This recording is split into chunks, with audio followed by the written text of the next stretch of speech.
The greatest basketball player of all time was once just a disappointed teenager cut from his high school varsity team.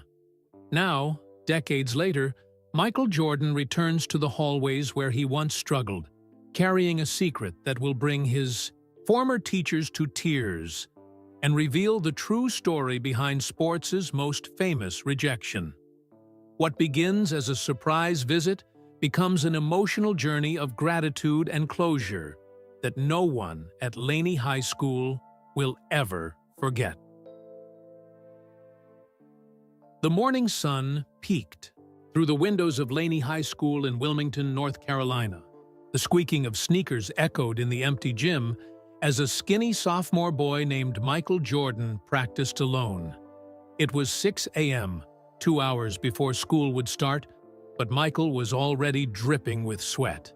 Again, he whispered to himself, dribbling the ball hard against the shiny floor. The morning sun peeked through the windows of Laney High School in Wilmington, North Carolina. The squeaking of sneakers echoed in the empty gym as a skinny sophomore boy named Michael Jordan practiced alone. It was 6 a.m., 2 hours before school would start, but Michael was already dripping with sweat. Again, he whispered to himself, dribbling the ball hard against the shiny floor. Michael ran toward the basket, jumped, and stretched his arm as far as it would go. His fingers brushed the bottom of the net, but the rim remained out of reach. He landed with a thud and shook his head.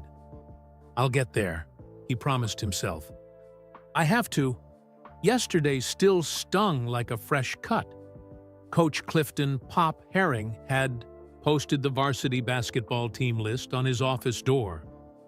Michael had stood in the crowded hallway, pushing through other boys to see if his name was there. It wasn't. Instead, the name Leroy Smith jumped out at him. Leroy was taller. Leroy could dunk. Leroy made the team. Michael didn't make varsity. He was assigned to junior varsity instead. The walk home that day felt like the longest of his life. How would he tell his parents? His father James loved basketball almost as much as Michael did. His mother Dolores always said he was special, destined for greatness. Would they still believe that now? Michael Jeffrey Jordan, his mother had said when he finally told them at dinner, "This is not the end. This is the beginning." His father had simply nodded. "What are you going to do about it, son?" Michael knew exactly what he was going to do. He would wake up earlier, practice longer, run faster, jump higher. He wouldn't just make varsity next year. He would be the best player Laney High had ever seen. Now, alone in the gym, with only the janitor's distant footsteps for company, Michael tried again. Dribble, run, jump. His fingers still only brushed the net. The door to the gym opened, and Coach Herring walked in, clipboard in hand. He stopped when he saw Michael. "Jordan, what are you doing here so early?" Michael caught the ball and held it against his hip. "Practicing, Coach." Coach Herring checked his watch. "School doesn't start for almost 2 hours." "Yes, sir. I know." The coach watched as Michael dribbled, ran, and jumped again, still short of the rim. "You're too small, Jordan," Coach Herring said. "That's why I put you on JV. You need to grow. Get stronger." Michael looked him in the eye. "I will, Coach." Coach Herring made a note on his clipboard. "Well, don't be late for class." After the coach left, Michael kept practicing. When his arms felt like they might fall off, he practiced some more. When the school bell rang, he reluctantly put the ball away and headed to his locker. The hallways were filled with kids talking about the team roster. Michael kept his head down as he passed the seniors who made varsity. Some of them weren't even as good as him, he thought. They were just taller, or they had been playing longer, or their older brothers had been stars, so everyone expected them to be stars too. "Hey, Michael!" It was Ms. Thompson, his English teacher. She was young, maybe in her 20s, with kind eyes and a smile that made everyone feel special. "Morning, Miss Thompson," Michael mumbled. "I saw the team list," she said. "JV will be lucky to have you." Michael shrugged. "I wanted varsity." "I know." She leaned closer. "But sometimes the path isn't straight. Sometimes we need to zigzag a bit to get where we're going." The morning classes dragged by. In math, Michael couldn't focus on the numbers. In history, the dates and names blurred together. All he could think about was basketball and how badly he wanted to prove Coach Herring wrong. At lunch, Michael sat with his friend Harvest Leroy Smith, the boy who made varsity instead of him. Leroy was a giant compared to Michael, at least 6 inches taller. "Coach says I made it because I can dunk," Leroy said, picking at his food. "That's it. Not because I'm better than you." "Doesn't matter," Michael said. "You're on varsity. I'm not." After school, while the varsity team practiced in the main gym, the JV team was sent to the smaller gym with the low ceilings and flickering lights. Michael was the best player there by far. He scored more points than anyone else. He stole the E-Ides ball whenever he wanted. He made passes that surprised even his teammates. "Slow down, Jordan," the JV coach called.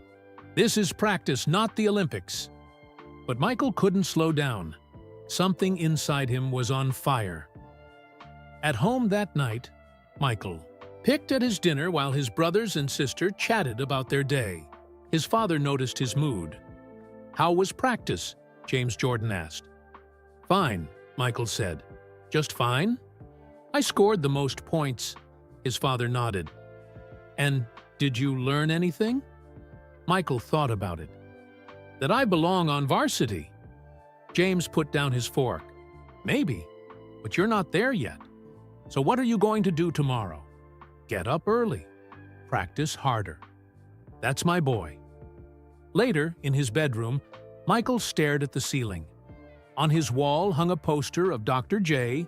Julius Erving, soaring through the Ophididea air like he had wings. Someday, Michael thought, I'll fly like that. He made a promise to himself that night. One day, he would come back to Laney High School. Not as a failed sophomore who couldn't make varsity. Not as the boy who couldn't jump high enough. He would return as someone they could never forget. "They'll see," he whispered into the darkness. "They'll all see." The next morning, Michael was back in the gym at 6 a.m. And the morning after that. And the morning after that. Each day, his fingers reached a little higher. Each day, the rim got a little closer. He didn't know then that one day he would become the greatest basketball player who ever lived. He didn't know about the 6 NBA championships or the 5 MVP awards. He didn't know his name would become a brand that would earn billions. He didn't know that kids around the world would dream of being like Mike. He only knew that, right now, he wasn't good enough, and that was something he couldn't accept. Michael Jordan stood at the window of his sprawling Charlotte home, watching the sunrise paint the sky in shades of orange and pink. At 60 years old, his hair was now sprinkled with gray, but his tall frame remained athletic and strong. In his hand, he held a cup of coffee, steam rising in lazy curls. "Another early morning, Mike?" his assistant Estelle called from the hallway. "Some habits never change." Michael smiled. Even after all these years, he still woke before dawn. Some rhythms were etched too deeply to break. "Got a busy day ahead," he replied, taking a sip of his coffee. "As always." Estelle placed a stack of papers on his desk. "The foundation needs signatures on these, and the Hornets GM wants to talk draft picks." "Oh, and your son called. He's coming for dinner next week." Michael nodded, but his mind was elsewhere. Today marked 45 years since he'd first entered the NBA. 45 years since that skinny kid from North Carolina had stepped onto the court wearing number 23 for the Chicago Bulls. "Clear my schedule for tomorrow," he said suddenly. Estelle looked up from her tablet. "All of it? You have 3 meetings and that charity event in all of it." Something important came up. After Estelle left, Michael walked to his trophy room. 6 NBA championship trophies gleamed under perfect lighting. 5 MVP awards stood in a row. Olympic gold medals rested in glass cases. The evidence of a career that had transformed not just basketball, but sports itself. Yet, today, none of that seemed to matter. Michael opened a cabinet beneath the display cases and pulled out a dusty cardboard box. Inside were items he rarely showed anyone. Personal mementos from before the fame, before Air Jordan, before he became a living legend. His fingers found an old Laney High School yearbook. The cover was worn smooth from handling, the pages yellowed with age. Michael sat in his leather chair and opened it carefully. There he was, a gangly sophomore with a hesitant smile, standing in the back row of the junior varsity team photo. Even in the faded picture, you could see the determination in his eyes. Michael flipped to the personal messages section. Notes from classmates, most faded into history, but a few still jumped out at him. To Michael, "Someday you'll make it too. Varsity, keep jumping, Kevin. Michael, you're going places, just not sure where yet. Good luck, Tina." And then there was Ms. Thompson's elegant handwriting. "Dear Michael, I've watched you face disappointment with grace and determination. Remember that our greatest growth comes from our greatest challenges. The sky has no limit for those who refuse to accept no as an answer. Keep reaching, keep growing, keep believing. Ms. Linda Thompson." Michael ran his finger over the words. Linda Thompson. She'd been young then, maybe 10 years older than her students. She believed in him when his own beliefs sometimes faltered. He wondered if she was still alive, still teaching, probably retired by now. Next, Michael pulled out a newspaper clipping. The headline read, "Local Boy Makes Good. Jordan Leads UNC to NCAA Championship." The photo showed him hitting the game-winning shot against Georgetown. Beneath, that was a more sobering clipping. "Former Laney coach battles mental illness." The article detailed how Clifton "Pop" Herring, the coach who had cut Michael from varsity, had later developed schizophrenia. His promising coaching career had ended in confusion and heartbreak. Michael had never blamed Coach Herring for cutting him. In fact, over the years, he'd come to appreciate that moment of rejection. It had fueled him, formed him, forged his legendary, competitive spirit. But he'd never told Coach Herring that. From another folder, Michael pulled out a letter he'd started writing to his old coach years ago, but never finished or sent. The words stared back at him. "Dear Coach Herring, I wanted to thank you for cutting me from varsity. It may sound strange, but that moment changed my life in ways neither of us could have imagined." The letter trailed off, unfinished. Michael had never known quite what to say. He pulled out his phone and did a quick search. An article from 2 months ago appeared. "Coach Clifton Herring in declining health. Former players rally support." Michael stared at the screen, something tightening in his chest. All those years, all those achievements, and he'd never reached out to the man who had, unwittingly, helped shape his destiny. Next, he found a small, worn notebook. His own teenage handwriting filled the pages. Daily records of his practice, sessions, 300 free throws, 200 jump shots, touched rim 10 times. The entries went on, a testament to his obsession. The last item in the box was a basketball card.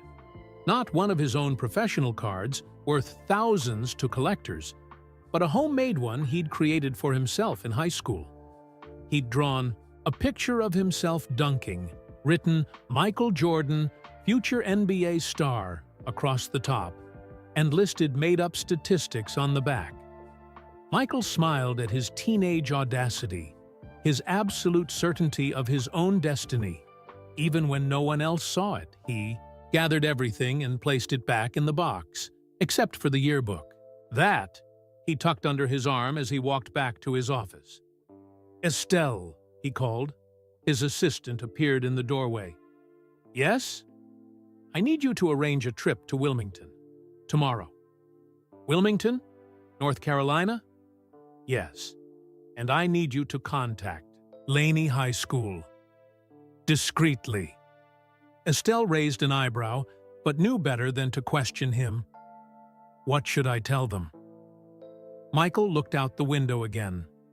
The sun was fully up now, the sky a clear blue that reminded him of Laney's school colors. "Tell them?" He paused. "No, don't tell them anything. Just find out who's running the school now, and see if a teacher named Linda Thompson still works there." "That's it?" Michael nodded. "For now, I'll need a car, not a plane.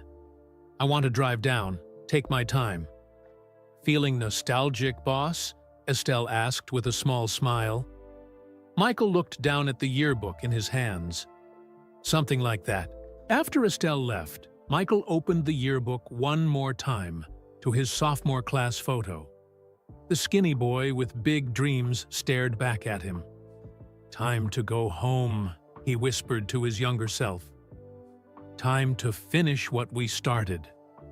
The morning bell rang at Laney High School, and students hurried through the hallways to their first classes. In room 207, Ms. Linda Thompson arranged books on her desk with careful hands. At 65 years old, her hair had turned silver, and reading glasses hung from a chain around her neck. But her eyes still sparkled with the same energy that had inspired students for 4 decades. "Good morning, everyone," she said, as teenagers filed into her classroom. "Please take out your journals. We're starting with 10 minutes of free writing today." A boy in the back row raised his hand. "Ms. Thompson, can we hear another Michael Jordan story instead?" Several students groaned, while others perked up. "Yeah," a girl in the front row said. "Tell us about when he was in your class." Ms. Thompson smiled. The students thought she made up these stories, or at least exaggerated them. How could their old English teacher have taught the Michael Jordan? It seemed as impossible to them as dinosaurs roaming the earth. "Journal writing first," she insisted. "Then maybe we'll have time for a story." As the students wrote, Ms. Thompson's mind drifted back to 1978. She had been 25 then, a new teacher eager to make a difference. Michael had been in her sophomore English class, quiet, polite, and struggling with grammar and essay structure. After class one day, she'd asked him to stay behind. "Michael, your ideas are wonderful, but your sentences need work," she'd told him. "Would you like some extra help?" He'd nodded, those intense eyes focused on her. "Yes, ma'am. I need to keep my grades up to play basketball." "Is that the only reason education matters to you?" Michael had considered this. "No, ma'am. My mother says education opens doors that even basketball can't."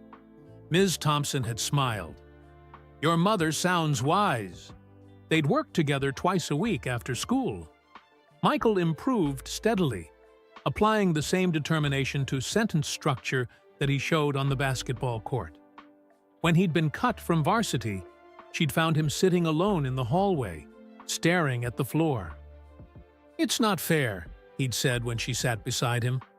"Maybe not," she'd agreed. "But what matters now is what you do next." Ms. Thompson blinked away the memory as the timer on her desk chimed. "Pencils down, everyone." "Now, can we hear a Michael Jordan story?" the same boy asked. Ms. Thompson removed her glasses and smiled. "All right. Did I ever tell you about the essay Michael wrote after he was cut from the varsity team?" The students leaned forward. Whether they believed her or not, they loved these stories. He wrote about failure, she continued, about how it feels to want something so badly your heart hurts and still not get it. He wrote about practicing in his driveway until his mother called him in for dinner, and then sneaking out to practice more after his parents went to sleep. "Did he get an A?" a girl asked. Ms. Thompson nodded. He did. Not because he was Michael Jordan. Nobody knew he would become famous then, but because he wrote with honesty and heart. That essay taught me something I've never forgotten. Our greatest setbacks often lead to our greatest comebacks. "Did he really visit you after he got famous?" another student asked skeptically. Ms. Thompson's smile faded slightly. That part wasn't true. She'd watched Michael's career soar from afar. She'd collected newspaper clippings and basketball cards. She'd cheered during every championship. But he'd never returned to Laney High after making it big. Not to see her, anyway. "Let's move on to today's lesson," she said, changing the subject. "We're studying persuasive writing." As the morning progressed, Ms. Thompson taught 3 more classes. During her planning period, she ate lunch at her desk while grading papers. A knock on her door interrupted her. "Ms. Thompson?" It was Principal Taylor, a tall man with a trim beard. "Do you have a minute?" "Of course, Robert." "Come in." Principal Taylor seemed oddly nervous. "There's an assembly tomorrow morning, first period. I need all faculty to attend." "What's the occasion?" "I can't say just yet." He glanced around her classroom, taking in the inspirational quotes on the walls and the shelf of books by her desk. "But I think you'll want to be there." After he left, Ms. Thompson returned to her grading. A buzzing sound interrupted her as a text message appeared on her phone. It was from her daughter. "Mom, just saw online that Michael Jordan might be in Wilmington this week. Maybe he'll finally visit your school and prove all those stories you tell." Sent. Thompson shook her head, amused. Even her own daughter teased her about her Michael Jordan stories. She typed back, "Very funny, dear. Those stories are all true, whether he visits or not." As the final bell rang and students rushed out for the day, Ms. Thompson packed up her tote bag with papers to grade at home. She paused at her classroom door, looking back at the empty desks. 40 years of teaching in the same school. Thousands of students had passed through this room. A few had become doctors, lawyers, or business owners. Most led quiet lives in Wilmington or moved away to find their fortunes elsewhere. Only one had soared so high that the whole world knew his name. C's. Thompson turned off the lights and closed her classroom door. Tomorrow would be just another day of teaching, another day of trying to spot the potential in each student, the way she had once seen it in a struggling sophomore named Michael Jordan. She had no idea that tomorrow would be anything but ordinary. The squeak of basketball shoes echoed through Laney High's gymnasium as Coach James Wilson blew his whistle sharply.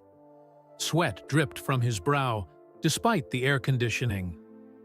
At 42, he still ran drills with his team, showing rather than just telling. "Sanders, what was that?" Coach Wilson called out to a lanky sophomore who had just missed an easy layup. "You've got to finish strong." Darius Sanders nodded, his face flushed with embarrassment. "Yes, Coach." Coach Wilson tossed him the ball again. Again, and this time, mean it. Darius dribbled toward the basket with more determination this time, leaped up, and banked the shot cleanly off the backboard and through the hoop. "Better," Coach Wilson said, then blew his whistle again. "Take 5, everyone. Water break." As the players jogged to the sidelines, Coach Wilson walked to his office at the corner of the gym. Pictures of past Laney High basketball teams lined the hallway. His eyes automatically found the one that everyone always looked at. the 1979 varsity team.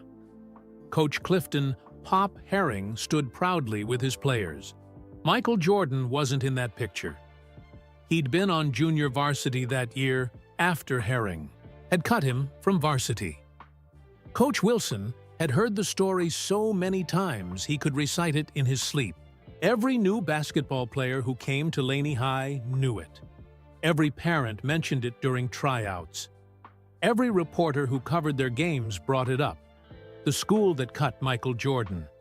That was Laney's legacy, not the state championships they'd won in the 1990s. Not the dozen players who'd gone on to play college ball during Wilson's tenure. Just the fact that, nearly 50 years ago, a coach had made a decision that probably helped create the greatest basketball player of all time. Coach Wilson entered his cramped office and slumped into his chair. On his desk sat the varsity roster for next season. He needed to finalize it by Friday. 12 spots. 24 hopeful boys. His eyes kept returning to one name: Darius Sanders. Darius reminded him of the stories he'd heard about young Michael. Quick, but not the quickest. Good shooter, but not the best. Decent height, but not tall enough to dominate. Intense desire, but still developing skills.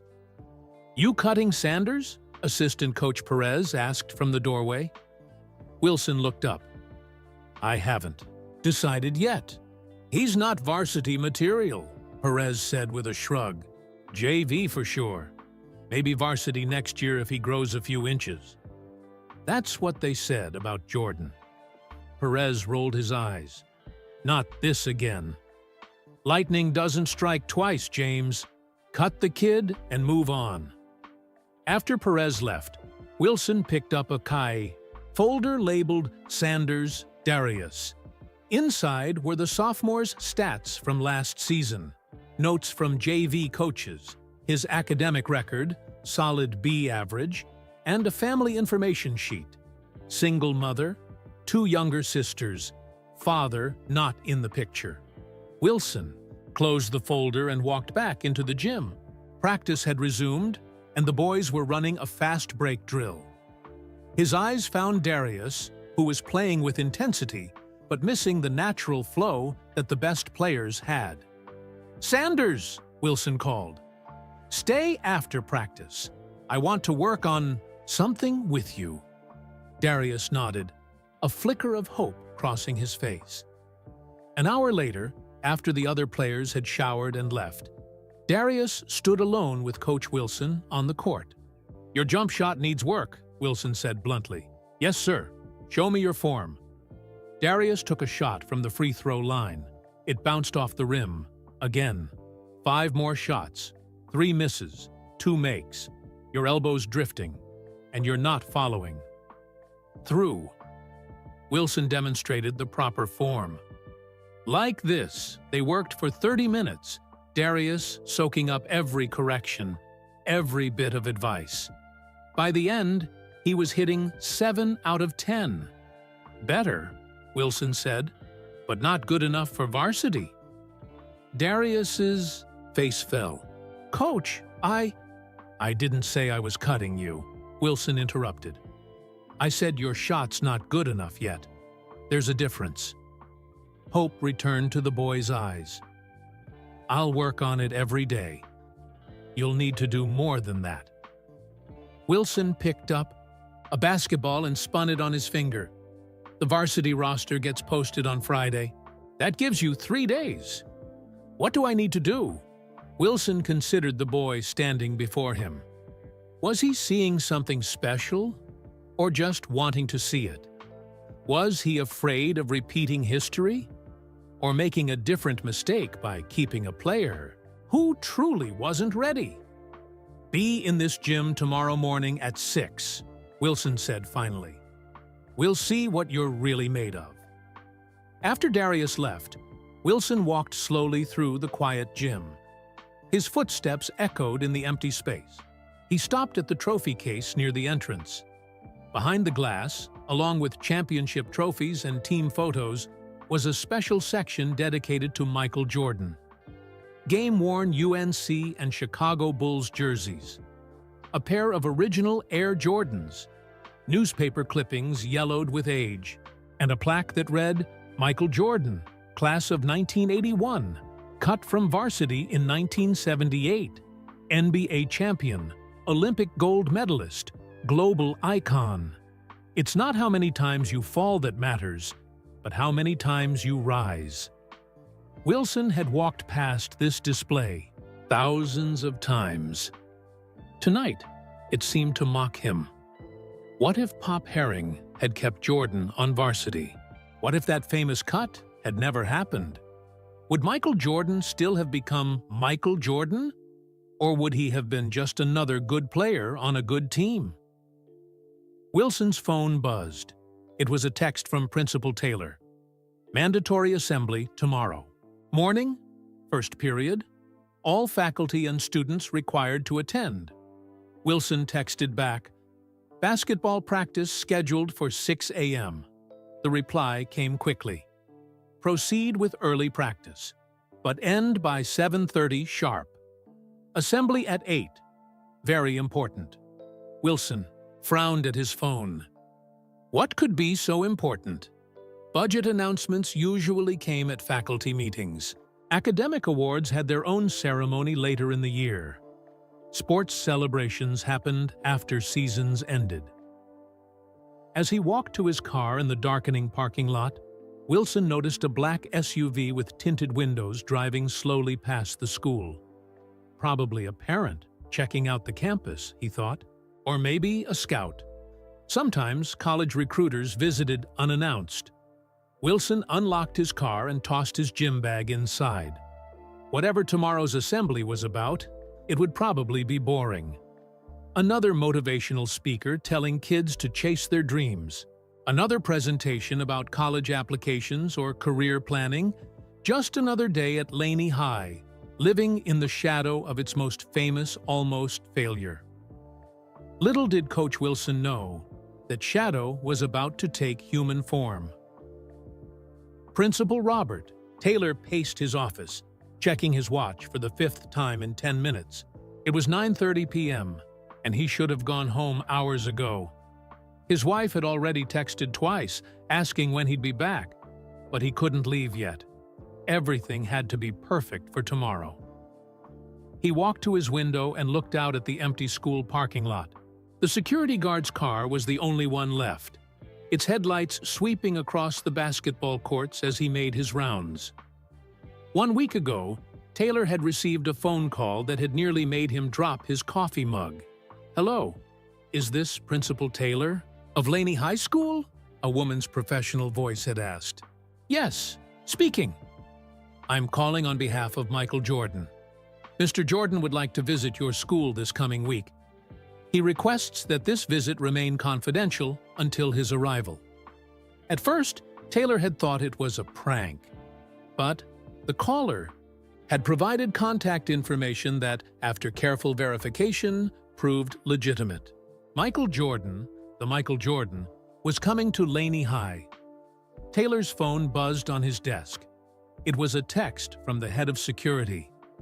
"SUV just drove around campus perimeter. Checking it out now." Taylor texted back, "Could be our VIP doing a preview. Black Escalade." The reply came quickly. "Yes, driver says they're just looking.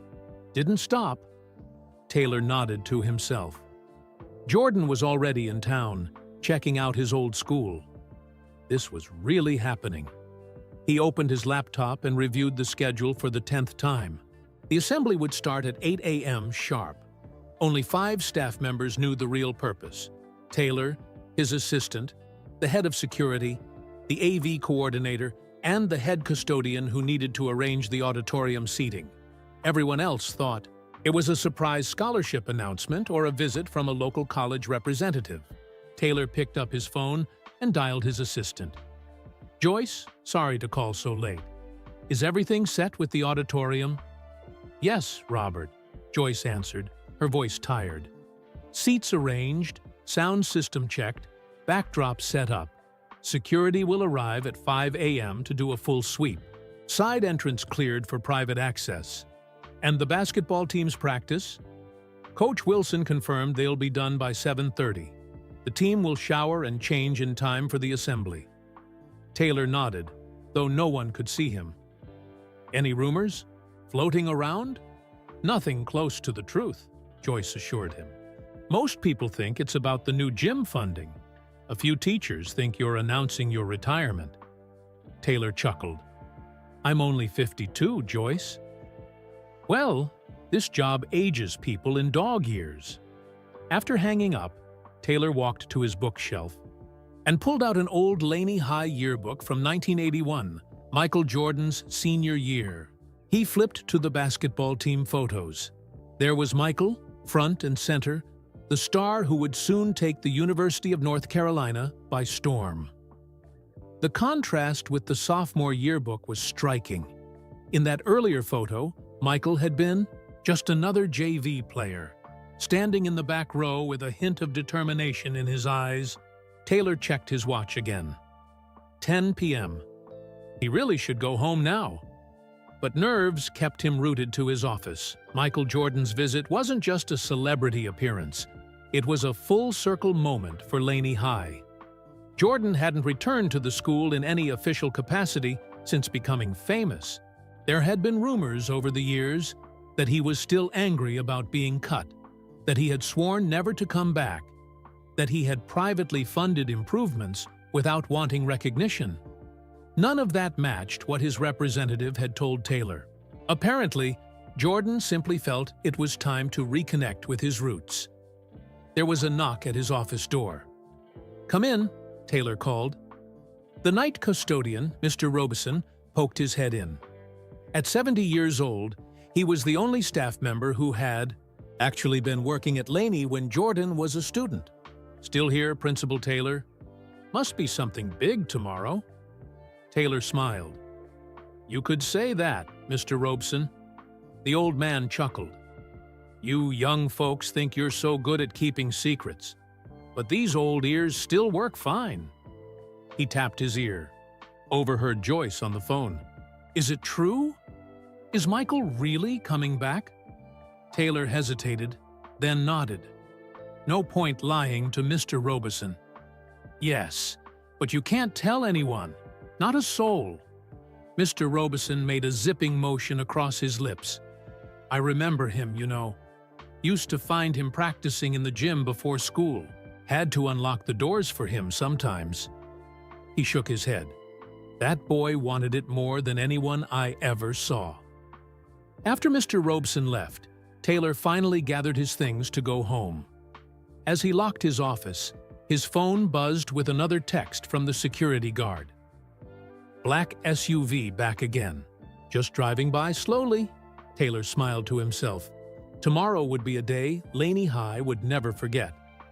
Meanwhile, across town, students were finishing homework, teachers were grading papers, and Coach Wilson was reviewing game footage, all unaware that their lives were about to intersect with a legend who once walked the same halls they did.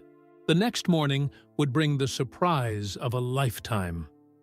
The sun was just beginning to rise over Wilmington as Michael Jordan sat in his hotel room, already dressed in a crisp navy suit. He'd been awake since 4 a.m., his old habits still strong after all these years. Today wasn't just any day. Today, he was going back. "Car will be ready in 20 minutes, Mr. Jordan," his security director said, poking his head through the door. Michael nodded. "Thanks, Tony." Alone again, he walked to the window. From the 10th floor of the hotel, he could see parts of the city where he'd grown up. Wilmington had changed. Bigger buildings, more traffic, new shopping centers where woods used to be. But the feeling of the place, the salt in the air, the quality of the morning light, that was still the same. Michael checked his watch. He had time. "Tony," he called, opening the door. "I want to make a stop before we go to the school." 30 minutes later, the black Escalade pulled up in front of a modest one-story house with blue shutters and a basketball hoop in the driveway. It wasn't the same hoop, The original had been wooden, with a chain net that rusted in the rain. This one was adjustable fiberglass, but the spot was the same. "Wait here," Michael told his security team. He stepped out of the SUV and stood on the sidewalk, looking at his childhood home. Different color now, different owners. But this was where it had all begun. This driveway was where his father had installed that first hoop, where he and his brothers had played countless games of one-on-one, where he'd practiced in the dark after his parents thought he was asleep. A curtain moved in the front window. A middle-aged woman peered out, then disappeared. Moments later, the front door opened. "Oh my God," the woman said, hand covering her mouth. You're him." Michael smiled. "Good morning, ma'am. I hope I'm not disturbing you. I used to live here a long time ago." The woman nodded rapidly. "We know. We have the newspaper article framed in our living room. Would you like to come in? I could make coffee." "Thank you, but I can't today. I just wanted to see it again." She understood. "Would you like to see the backyard? We kept the tree with the notches." Michael's eyes widened slightly. "The growth chart tree. It's still there?" She nodded and led him around the side of the house. There, in the backyard, stood a tall oak tree. On its trunk, a series of horizontal marks had been carved into the bark, with dates and names next to them. The tree had grown, the bark had weathered, but the marks were still visible. James Jr., 1971. Larry, 1973. Michael, 1975. Michael ran his fingers over his mark. He'd been 12 years old then, shorter than both his brothers. His father had measured all the kids every summer, marking their growth on this tree. "Thank you," he said to the woman, his voice a little rougher than before. Back in the SUV, Michael was quiet as they drove through his old neighborhood. They passed Wilmington Friends School, where he'd attended before Laney. They drove by the AVB Recreation Center where he'd played his first organized basketball game. Then they turned onto the road leading to Laney High School. "Nervous, boss?" Tony asked from the front seat. Michael smiled. "I don't get nervous." But that wasn't entirely true. There was a tightness in his chest that he hadn't felt in years. Not since his Hall of Fame speech. Not since his final NBA game. "Drive around the campus once," he instructed. "I want to see it first." The SUV circled the school grounds slowly. The main building looked the same, but there were new additions. ADE modern gymnasium, additional classroom wings, an expanded parking lot. "Circle around again," Michael said. The second pass gave him time to notice smaller details. The school colors were still blue and orange. The Buccaneer mascot on the sign. Students' artwork displayed in ground floor windows. "Okay," he said finally. "Let's go to the side entrance. I want to see the old gym first." According to the plan, they would arrive at 7:30 a.m. Michael would be escorted to a private room to wait until the assembly began at 8 how. But Michael had his own plan. When they pulled up to the side entrance, the head of security for Laney was waiting, along with Principal Taylor. Their eyes widened. As Michael stepped out of the SUV, taller in person than most people expected. "Mr. Jordan," Principal Taylor said, extending his hand. "It's an honor. I'm Robert Taylor." "Thank you for arranging this," Michael replied, shaking his hand. "I know it was short notice." "Not at all. We're thrilled you've come back to visit." "Is the old gymnasium still there?" Michael asked. Principal Taylor nodded. "Yes. It's now our auxiliary gym, used mainly for PE classes and team practices. Coach Wilson's team practices there?" "Yes. They should be finishing up right now." Michael checked his watch. "I'd like to see it before the assembly." Taylor looked surprised, but quickly recovered. "Of course. Right this way." They walked through quiet hallways, still empty of students. But soon the building would be buzzing with teenagers heading to first period. Or today, to the special assembly. As they approached the old gym, the sound of bouncing basketballs and squeaking sneakers grew louder. Michael slowed his steps. Everything. "Okay, Mr. Jordan?" Taylor asked. Michael nodded. "Just remembering." He stopped at the gym entrance, standing just out of sight of the doors. Inside, Coach Wilson was running his team through final drills. "Give me a minute," Michael said. As Principal Taylor stepped away, Michael closed his eyes briefly. In his mind, he was 15 again, desperate to prove himself. The familiar smells of sweat and floor polish brought back a flood of memories. Some painful, some proud. He opened his eyes and peered through the small window in the door. The team was running a fast break drill, moving quickly up and down the court. One player caught his attention, a lanky sophomore who moved with determination, but not quite enough coordination. "Darius Sanders," Principal Taylor said, noticing Michael's interest. "Promising player.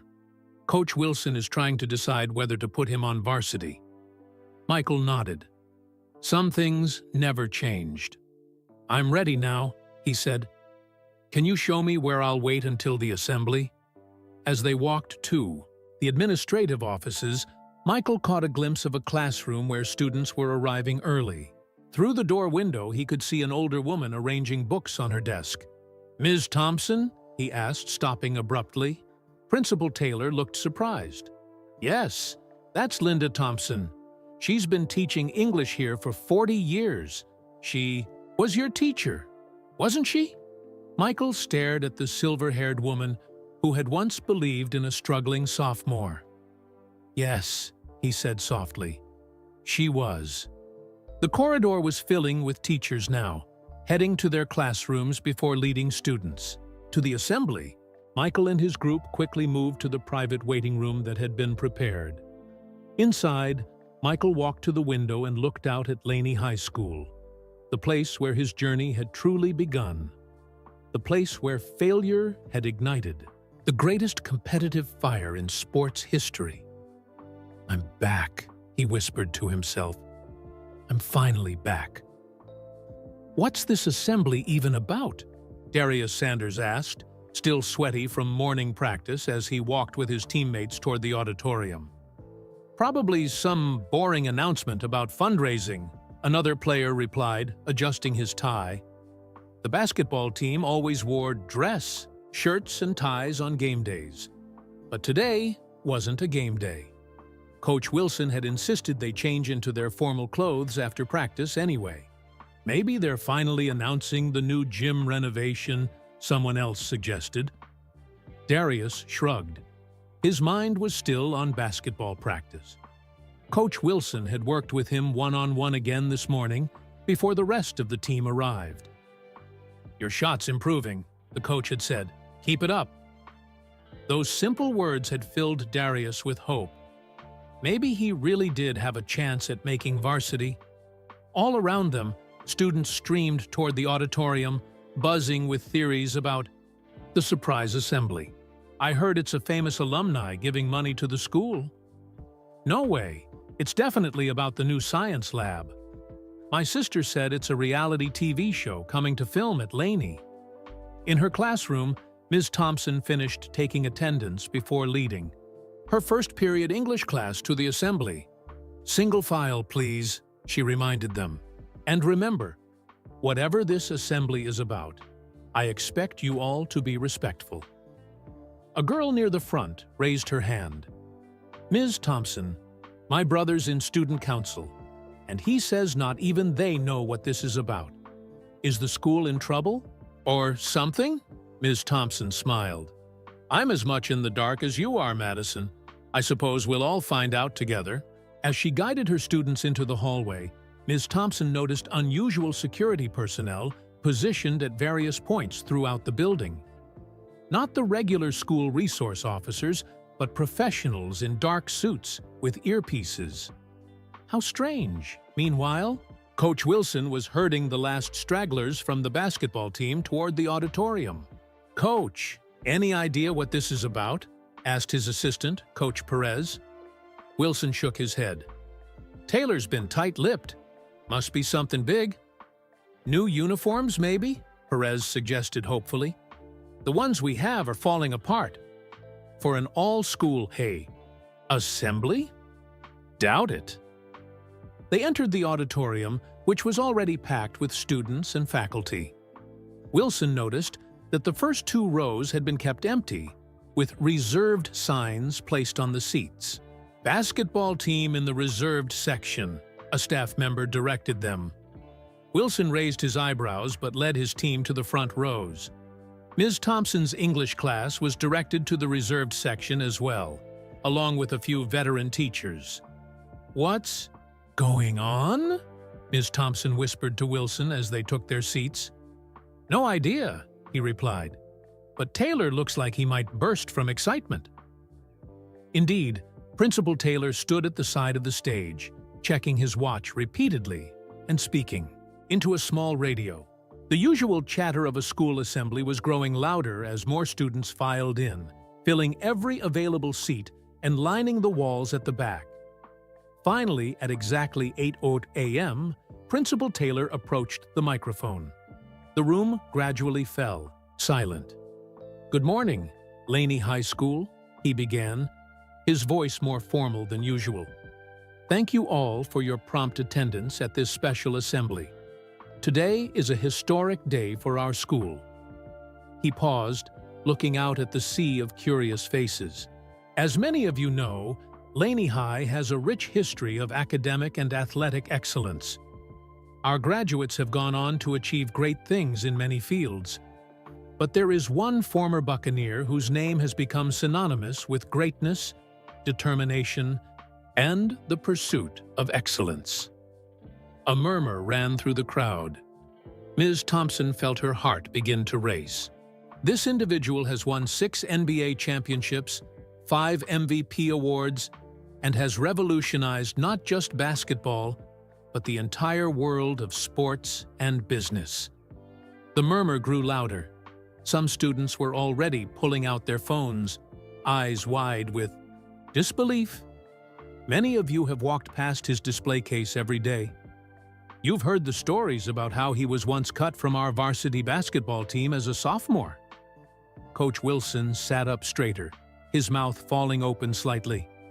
"Today, Principal," Taylor continued, his voice rising with emotion, "we are incredibly honored to welcome home one of our own. Ladies and gentlemen, please join me in welcoming back to Laney High School, Mr. Michael Jordan." The auditorium erupted. Students leaped to their feet, screaming and cheering.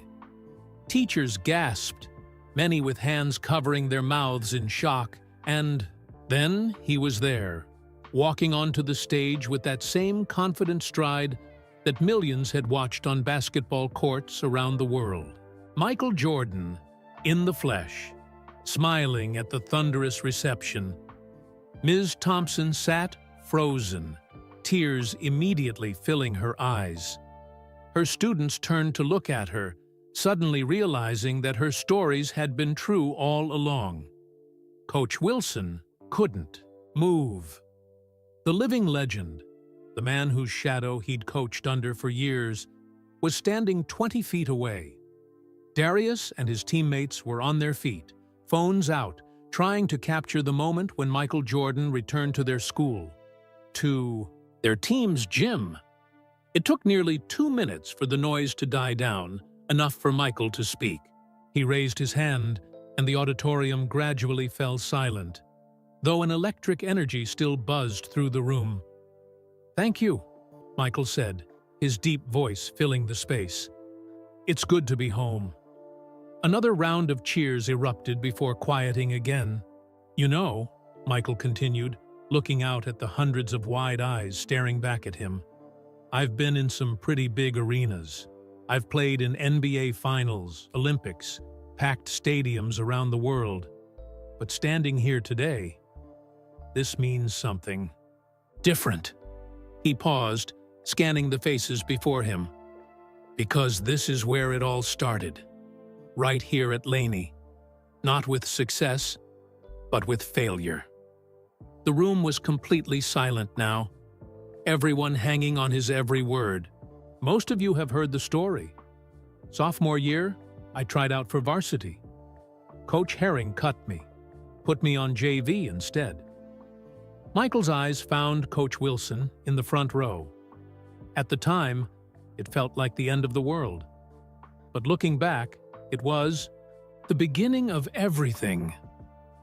Ms. Thompson wiped a tear from her cheek as she listened, remembering the determined boy who had sat in her English class all those years ago.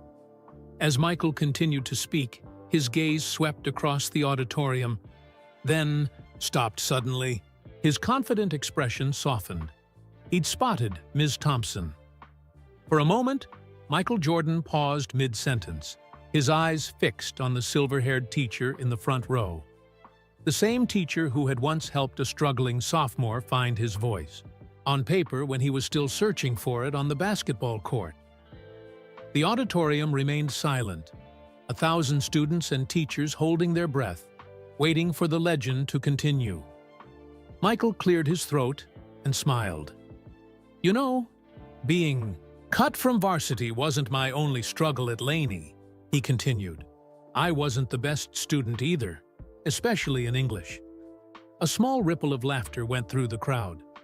But I was lucky, Michael said. I had teachers who didn't give up on me, teachers who saw something in me that I couldn't always see, in myself. Ms. Thompson's eyes never left Michael's face. Tears streamed down her cheeks now, but she made no move to wipe them away. One of those teachers, Michael said, his voice growing softer, taught me that the words we use, on paper, in speech, and in our own minds, shape who we become. The students in Ms. Thompson's class turned to look at their teacher. Suddenly, understanding. She used to tell me, Michael, you write like you play, with heart, but not enough discipline. Michael chuckled. She was right. I needed both. From his seat, Coach Wilson watched in amazement. In all his years at Laney, he'd assumed the Michael Jordan stories were just that, stories. Exaggerated tales passed down through generations of teachers and students. But here was living proof that the legend was real. Being back here brings up a lot of memories, Michael continued. Some good, some painful. I remember my locker number, 23. He grinned. Guess that number stuck with me. More laughter from the audience. I remember the cafeteria food, which I hope has improved. This time the laughter was louder, and I remember practicing in the gym at 6 a.m. when the school was quiet and empty, because I was determined to prove that being cut was a mistake. Michael's expression grew more serious. That's what I want to talk to you about today. Not the you, championships, or the shoes, or any of that. I want to talk about what happens when the world tells you no. The room was completely silent again. We all face rejection. We all face failure. Maybe you didn't make the team. Maybe you didn't get the part in the school play. Maybe you asked someone to prom and they said no. Students shifted in their seats, many nodding. What matters isn't the failure. What matters is what you do next. Do you quit? Or do you use that no as fuel? Michael paced across the stage, his presence commanding the room. I could have quit basketball after being cut. Could have decided it wasn't for me. But instead, I decided to work harder than I ever had before. He stopped and pointed to the basketball team in the front row. Every single day, I was the first player in the gym and the last one to leave. Not because I was the most talented. I wasn't. Because I wanted it more. Darius Sanders sat up straighter, feeling as if Michael Jordan was speaking directly to him. That's the secret, Michael continued. Talent isn't enough. Height isn't enough. Even natural ability isn't enough. The question is, how badly do you want it? And what are you willing to sacrifice to get it? Michael walked to the edge of the stage. That lesson didn't just help me in basketball.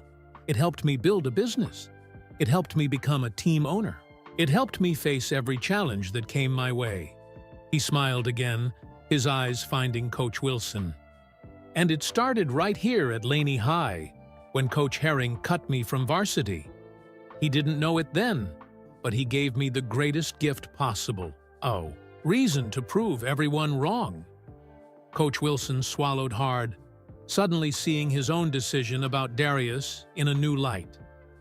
Michael reached into his jacket pocket and pulled out a folded piece of paper. "I've kept this for 45 years, he said, carefully unfolding it. "It's an English assignment from my sophomore year. The prompt was, write about a personal disappointment and what you learned from it." He held up the paper, yellowed with age. A red A+ was visible in the corner, along with handwritten comments. "I wrote about being cut from varsity, and my English teacher wrote back, 'Michael, this disappointment may be the making of you. Champions aren't born when they win. They're born when they decide to rise after falling.'" Ms. Thompson covered her mouth with her hand. She remembered that assignment, remembered writing those words, though she'd had no idea then how prophetic they would prove. "I've kept this paper through 6 championships, through Olympic gold medals, through all the ups and downs of my life," Michael said, "because these words mattered to me, because the person who wrote them believed in me." Michael looked directly at Ms. Thompson now, his own eyes glistening. "And so today, I'd like to thank that teacher. Ms. Linda Thompson, would you please join me on stage?" A collective gasp went through the auditorium as all eyes turned to Ms. Thompson. Her students were nudging her, whispering excitedly. Several teachers nearby reached out to touch her shoulder in encouragement. For a moment, Ms. Thompson couldn't move. The boy she'd taught, the young man whose potential she'd glimpsed, here he was, one of the most famous people on the planet, asking her to join him. Slowly, she rose from her seat. Her legs felt unsteady as she walked toward the steps at the side of the stage. A staff member rushed to help her up, and then she was standing on stage, facing Michael Jordan, the distance of decades falling away between them. The entire auditorium held its breath as Ms. Thompson stood face to face with Michael Jordan. For a moment, neither spoke. Then Michael stepped forward and wrapped his arms around his former teacher in a gentle embrace. Ms. Thompson could no longer hold back her tears. They flowed freely now as she returned the hug, her small frame almost disappearing in Michael's arms. The crowd erupted in applause and cheers. When they finally pulled apart, Michael kept one hand on Ms. Thompson's shoulder as he turned back to the microphone. 45 years, he said, his voice thick with emotion. 45 years since I sat in Ms. Thompson's English class, convinced that basketball was all that mattered to me. Ms. Thompson wiped her eyes with a tissue someone had handed her. "This woman," Michael continued, "pushed me when I didn't want to be pushed. Made me write and rewrite essays until they were right. Kept me after class when my mind was only on getting to practice." He turned to face her directly. "You saw something in me that had nothing to do with basketball, Ms. Thompson, and I've never forgotten it." The teacher smiled through her tears. "You were much more than just an athlete, Michael. You always were." Her voice, amplified by the microphone, carried clearly through the silent auditorium. Students looked at each other in amazement. Their old English teacher was having a conversation with Michael Jordan, as if they were old friends, which they now realized they were. Would you believe, Ms. Thompson said, turning slightly to address the audience, that Michael used to stay after school for extra help with his essays? He approached his schoolwork with the same determination he brought to basketball. Michael laughed. Well, maybe not exactly the same, but I tried. He reached into his jacket again and pulled out the aged essay. Miss Thompson, you wrote something else on this paper at the very bottom. Would you read it for everyone? He handed her the paper. Ms. Thompson put on her reading glasses and looked at her own handwriting from decades ago. Her eyes widened in recognition. I wrote, Michael, remember that our greatest glory is not in never falling, but in rising every time we fall. You fell. Now rise. A hush fell over the crowd. That quote, Michael said, became my personal motto. Through every setback, every loss, every doubt, those words stayed with me. Ms. Thompson shook her head in wonder. I had no idea. It was just a line from Confucius I'd written in so many student papers. But it was exactly what I needed to hear. Exactly when I needed to hear it. Michael turned back to the audience. That's the power of a great teacher.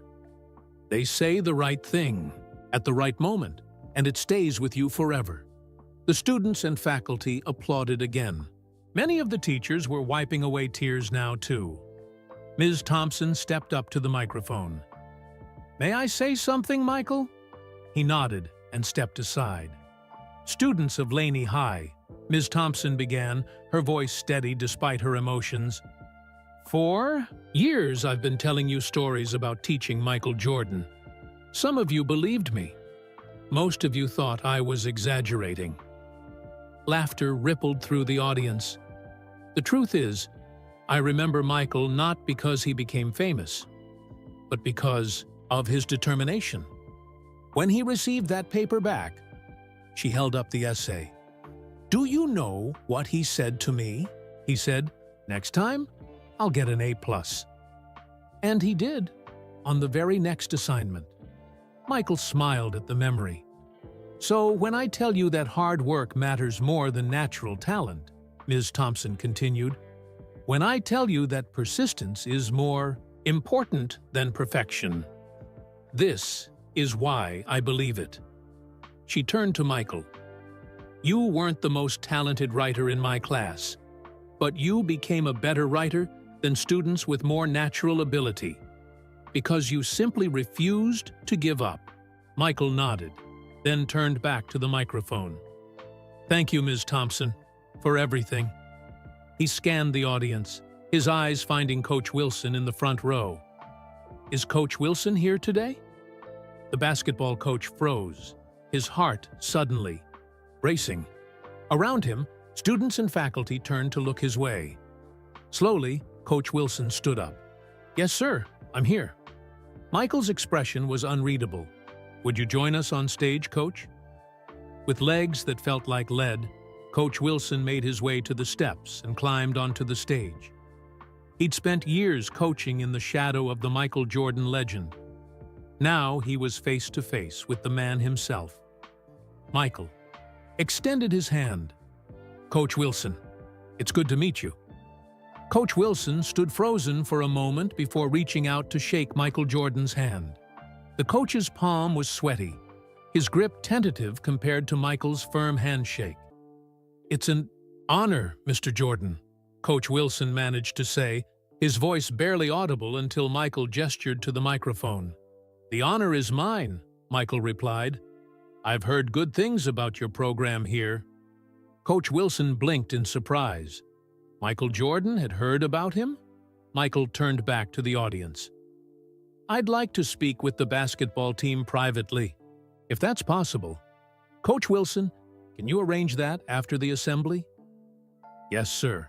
Of course, Coach Wilson replied, still struggling to believe this was happening. Principal Taylor stepped forward. We'll continue with our regular schedule after the assembly. Coach Wilson's team is excused from their next class to meet with Mr. Jordan in the gymnasium. The assembly continued for another 15 minutes, with Michael answering questions from students. What was it like to hit the championship-winning shot against Utah? Did he really have the flu during the famous flu game? Was Space Jam fun to make? But soon, the regular school day had to resume. As students reluctantly filed out of the auditorium, many tried to linger, hoping for a photo or autograph. Security staff gently guided them toward their classrooms. Meanwhile, the basketball team was directed to the old gymnasium, where they sat on the bleachers, buzzing with excitement. "He's actually going to talk to us," Darius whispered. "Michael Jordan, to us." Coach Wilson paced nervously in front of his team. What would Michael say to them? Would he critique Wilson's coaching methods? Would he tell stories about Coach Herring that might make Wilson look bad in comparison? The door opened, and Michael walked in, accompanied by Ms. Thompson and Principal Taylor. Michael had removed his suit jacket and rolled up his sleeves. "Thanks for meeting with me," he said to the team. "I won't take too much of your time." He walked to center court and picked up a basketball from the rack.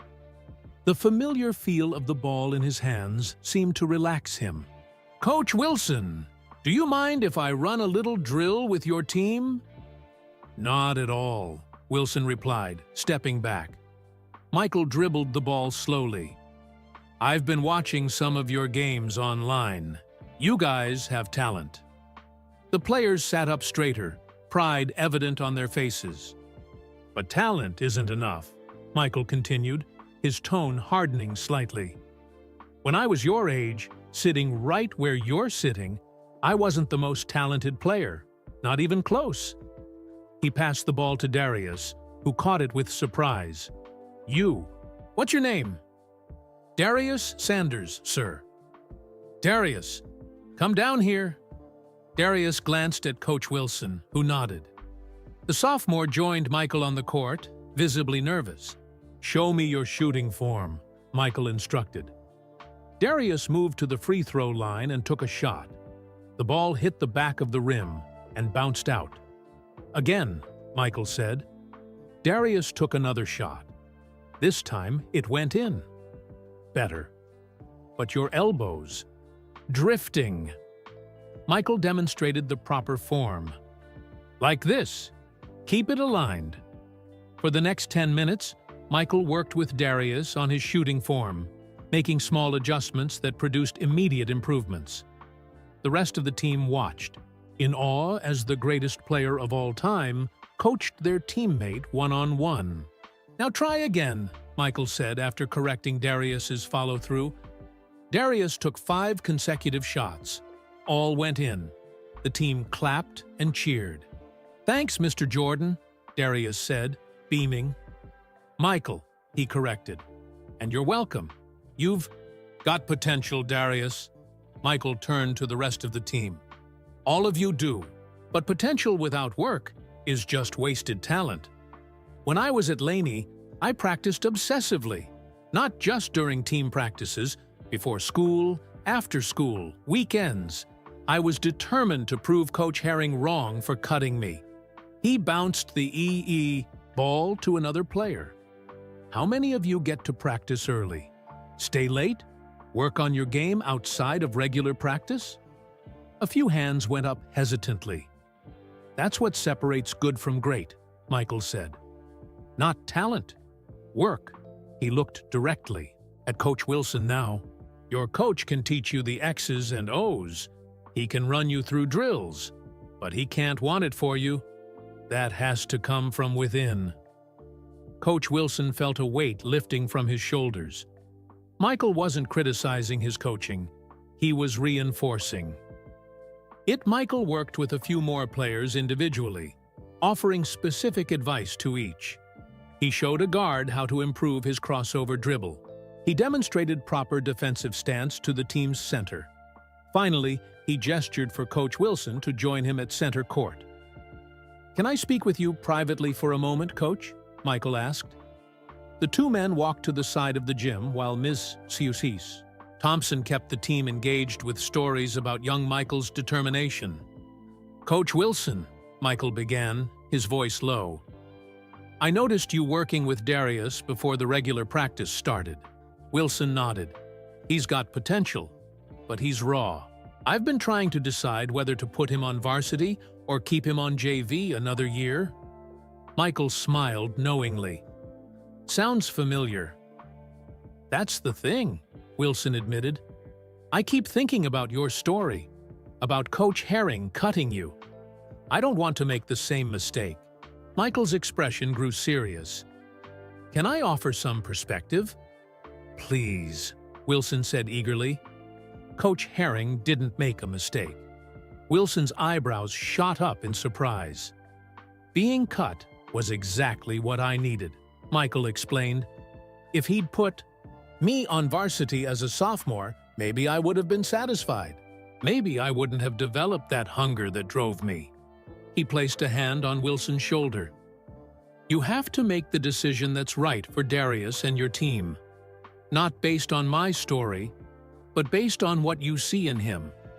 Is he ready for varsity, or would another year of development serve him better?" Wilson considered this. He's working harder than anyone else, comes in early every day. His shot needs work, but his determination is off the charts. Michael nodded. "Sounds like someone I used to know." They rejoined the team, and Michael addressed the players one last time. "I've taken enough of your time," he said. "But remember this. Whatever level you play at, varsity, JV, college, or beyond, what matters most is how you approach the game. With passion, with discipline, with respect." He looked at each player in turn, his gaze lingering on Darius. "Thank you for letting me share your court today." As the team filed out, Michael asked Coach Wilson for one more favor. "Could I have a few minutes alone in the gym? For old time's sake." Coach Wilson nodded. "Take all the time you need, sir." "Michael," he corrected with a smile. "Michael," Coach Wilson repeated, feeling as though he'd been given a gift. When everyone had left, Michael Jordan stood alone in the silent gymnasium where his journey had truly begun. The gymnasium was silent, except for the soft hum of the air conditioning. Michael Jordan stood at center court, the old wooden floor creaking slightly beneath his weight. This was where it had all started. His greatest disappointment and, ultimately, his greatest motivation. He bounced a basketball slowly, the familiar sound echoing in the empty space. The rhythmic thump, thump, thump brought back a flood of memories. Michael walked to the free throw line, the same spot where he had practiced thousands of shots as a teenager. He dribbled twice, spun the ball in his hands, and shot. Nothing but net. The muscle memory remained perfect after all these years. He retrieved the ball and moved to the wing. Another shot. Another swish. Michael closed his eyes, letting his mind drift back nearly 50 years. He could almost hear Coach Herring's voice, echoing through time. "Jordan! More arc on that shot!" He could feel the sting in his hands from catching hard passes during winter practices when the gym was cold. He could taste the disappointment of seeing the varsity roster without his name on it. Opening his eyes, Michael looked up at the hoop. As a sophomore, he could barely touch the net. By senior year, he could dunk with ease. The transformation hadn't happened overnight. It had come from thousands of hours in this gym and on his driveway court at home. Michael walked to a spot on the baseline just where the three-point line curved.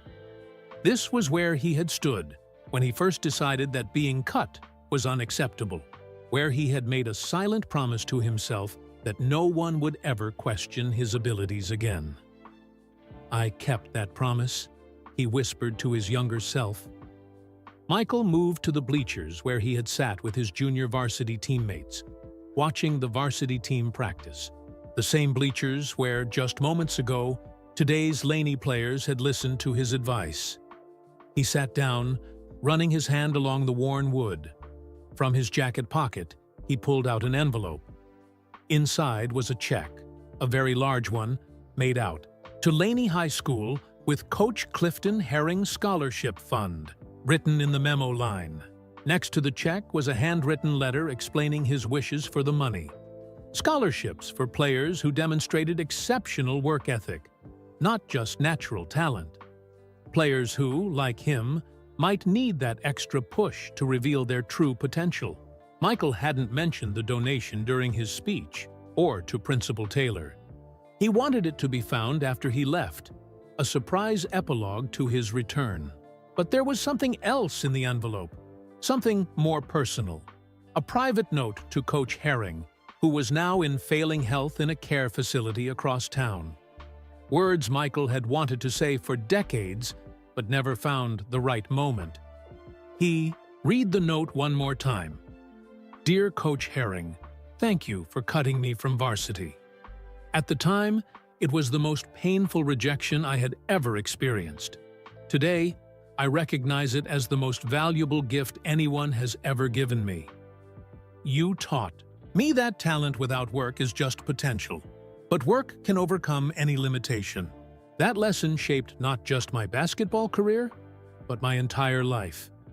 I've carried the memory of that roster list, the one without my name on it, through every challenge I've faced. When things got tough, when I wanted to quit, I remembered how it felt to be told I wasn't good enough. And I remembered how it felt to prove that judgment wrong. You may not have known it then, but you helped forge the competitor I became. For that, I will always be grateful.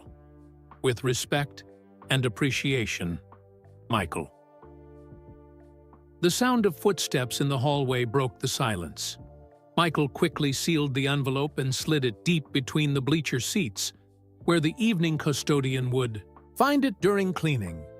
A security guard appeared at the door. Mr. Jordan, your car is ready whenever you are. Michael nodded. Just one more minute. The guard stepped back into the hallway. Michael stood and took one final look around the gymnasium. He picked up the basketball and held it for a moment, feeling its familiar texture beneath his fingertips. Then he placed it back on the rack. Goodbye, he whispered to the empty gym. As he walked toward the door, Michael took a deep breath. His public return to Laney High was complete. But the true purpose of his visit, making peace with the past, was hidden in an envelope tucked between the bleachers, waiting to be discovered. The hallways of Laney High School buzzed with excitement, long after Michael Jordan's black SUV had pulled away from the campus. Students crowded around those who had managed to snap photos with their phones. Teachers who had been at the assembly shared their impressions with those who hadn't. Ms. Thompson sat quietly at her desk, still processing what had happened. The boy she'd taught decades ago had returned as one of the most famous men on the planet, and he remembered her. Not only remembered her, but credited her with helping shape his mindset. Ms. Thompson? A student poked her head through the doorway. Everyone's talking about how you used to teach Michael Jordan. Can you tell us more stories tomorrow? The teacher smiled. Yes, Madison, I think I have a few more stories to share. Across campus, Coach Wilson was having a similar experience. Players who had skipped practice all season suddenly appeared, asking if they could join the team. Others who rarely put in extra effort were now requesting early morning practice times. The Michael Jordan effect, Coach Perez commented with a grin. Coach Wilson nodded, but his mind was elsewhere. He'd opened his office drawer and pulled out the varsity roster he'd been working on. With a red pen, he circled one name, Darius Sanders. That evening, as students and teachers headed home, Mr. Robeson, the elderly custodian, began his usual cleaning routine. He started with the gymnasium, still amazed that he'd seen Michael Jordan standing on that very court today. As he moved between the bleachers with his broom, something caught his eye. A white envelope wedged between the seats. He pulled it out, surprised by its weight and quality. On the front, in neat handwriting, were the words, "For Principal Taylor, please open immediately." Mr. Robeson finished his cleaning quickly, then took the elevator to the administrative offices. The building was mostly empty, but a light still shone from Principal Taylor's door. "Found this in the gym bleachers," Mr. Robeson said, handing over the envelope. "Looks important." Principal Taylor thanked him and waited until the custodian had left before opening the mysterious envelope. His eyes widened as he pulled out a check with more zeros than he'd ever seen on a single donation. Next to it was a letter outlining plans for the Coach Clifton Herring Scholarship Fund. But it was the second letter that made Taylor sink back in his chair, a hand covering his mouth in shock. The private note to Coach Herring revealed the true purpose behind Michael Jordan's visit. Taylor read the words again, understanding washing over him. Michael hadn't come just to inspire students or revisit old memories. He'd come to make peace with the man who had cut him from varsity all those years ago, a man who was now in failing health, who might not have much time left. As Taylor read the letter, tears formed in his eyes. The note wasn't bitter or boastful. It was grateful. Michael Jordan, the greatest basketball player who ever lived, was thanking Coach Herring for cutting him. The following morning, Taylor called an emergency meeting with Ms. Thompson and Coach Wilson. He shared the contents of the envelope with them, watching their expressions shift from surprise to understanding. "So that's why he came back now," Ms. Thompson said softly. "He wanted to make things right with Coach Herring while there's still time." Coach Wilson shook his head in amazement. "All these years, I thought Herring made the biggest mistake in basketball history. But Michael sees it as the foundation of his success," Principal Taylor nodded. "He's asked us to deliver his letter to Coach Herring personally. I'd like both of you to accompany me this afternoon." Later that day, the three of them drove to the care facility where Clifton "Pop" Herring now lived. The former coach's health had declined due to his long battle with schizophrenia, but he still had moments of clarity. As they entered his room, Herring was sitting by the window, gazing out at the garden. He turned slowly as Ms. Thompson called. "His name? Linda," he said, recognition flickering in his eyes. "Is that you?" "Yes, Pop, it's me," she replied, taking his hand. "We have something for you. A letter from Michael Jordan." Herring's eyes widened. "Michael? My Michael?" Coach Wilson stepped forward. "Yes, sir. He visited Laney yesterday and left this for you. Principal T.D. Sadaridi." Taylor handed over the letter, which Herring opened with trembling hands. As he read, tears began to stream down his weathered face. "He thanks me," Herring whispered, "for cutting him." Ms. Thompson squeezed his hand. "Sometimes our greatest setbacks lead to our greatest comebacks." Herring nodded, recognition flashing in his eyes. "That's what I told him.